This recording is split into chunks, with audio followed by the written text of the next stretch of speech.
ချီဆောင်ခြင်းဆိုတာတကယ်ပဲရှိပါသလားဗမာကျန်းစာဖော်ပြချက်အရကဘာကြီးရဲ့အဆုံးသက်ဖြစ်တဲ့ဘေးဒဏ်ကြီးကာလမတိုင်ခင်မှာယုံကြည်သူတွေကိုကောင်းကင်ကိုချီဆောင်သိမ်းဆည်းမယ်လို့ဖော်ပြထားပါတယ်ဒါတကယ်ပဲလားကျန်းစာထဲမှာရောချီဆောင်ခြင်းကိုကြိုတင်ခံစားခဲ့ကြသူတွေရှိသလားဒီဘက်ကမှာရောချီဆောင်ခြင်းခံရတဲ့သူတွေရှိနေသလားစားတဲ့အကြောင်းအရာတွေကိုဒီနေ့ဗီဒီယိုထဲမှာရှာဖွေတင်ဆက်ပေးသွားမှာပဲဖြစ်ပါတယ်ကျွန်တော်ကတော့ Evangelist John Wisdom ဖြစ်ပါတယ်နံပါတ်1အေးနောက်ဟုတ်ပါတယ်ဒီနောက်ဟာကဘာပေါ်မှာပထမဆုံးချီဆောင်ခြင်းကိုခံရတဲ့သူဖြစ်ပါတယ်သူရဲ့အသက်65နှစ်ကနေစပြီးနှစ်ပေါင်း300လုံးဘုရားသခင်နဲ့တွာလာအသက်ရှင်ခဲ့တာဖြစ်ပြီးသူ့အသက်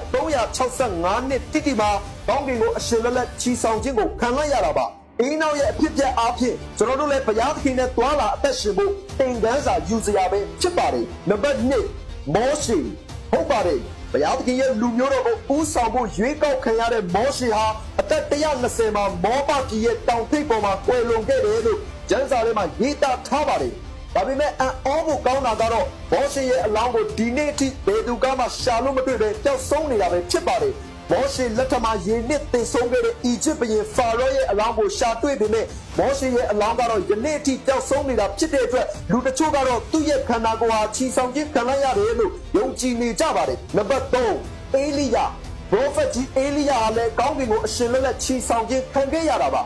ယေရှုခရစ်တော်မကြွလာမီ BC 850လောက်မှာအေလိယကသူ့ရဲ့တပည့်အေလိရှေနဲ့အတူဒေါ်ရမြစ်ကိုဖြတ်ပြီးခရီးတူသွားနေစမှာပဲရုတ်တရက်ဆိုသလိုမင်းကြီးရထားကြီးဟာပေါ်လာခဲ့ပြီးလေပြင်းနဲ့အတူအေလိယဟာကောင်းကင်ကိုချီဆောင်ခြင်းခံလိုက်ရပါတယ်နံပါတ်4သခင်ယေရှု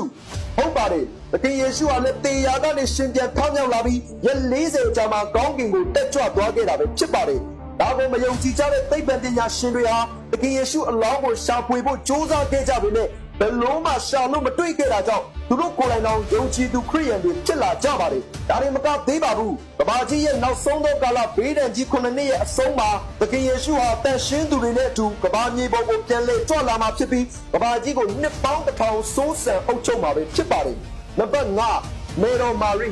သခင်ယေရှုရဲ့မေတော်မာရိဟာလည်းထူးခြားစွာပျောက်ဆုံးနေတာပဲဖြစ်ပါတယ်ဂျေရုဆလမ်မြို့မှာအပြိုစင်မာရိအုပ်ကူဆိုပြီးဂူတစ်ခုအနေနဲ့ထားပါပေမဲ့ဒီဂူမှာလည်းမေတော်မာရိဟာတကယ်ရှိနေတာမဟုတ်ပဲအမတ်တရားတစ်ခုအနေနဲ့သာထားထားကြတာပဲဖြစ်ပါတယ်တကယ်လက်တွေ့မှာတော့မေတော်မာရိရဲ့အလောင်းကိုအခုထိဘယ်သူမှရှာလို့မတွေ့သေးသလိုကက်သလစ်နဲ့ Orthodox အသင်းတော်တွေကတော့မေတော်မာရိဟာကောင်းကင်ကိုချီဆောင်သိမ်းဆည်းခံသွားရတယ်လို့ပေါ်ပြထားတာပဲဖြစ်ပါတယ်နံပါတ်6သာသနာပြုစာရုစနာစင်းဟုတ်ပါတယ်စာရုစနာစင်းဟာခရိယန်ဘာသာကိုအင်မတန်မုန်းတီးတဲ့လူငယ်တစ်ယောက်ဖြစ်ခဲ့ပေမဲ့သခင်ယေရှုကိုအပြင်မှာမြင်တွေ့ခဲ့ရပြီးခရိယန်သာသနာပြုဆရာအဖြစ်တောင်းလဲသွားတဲ့သူပါ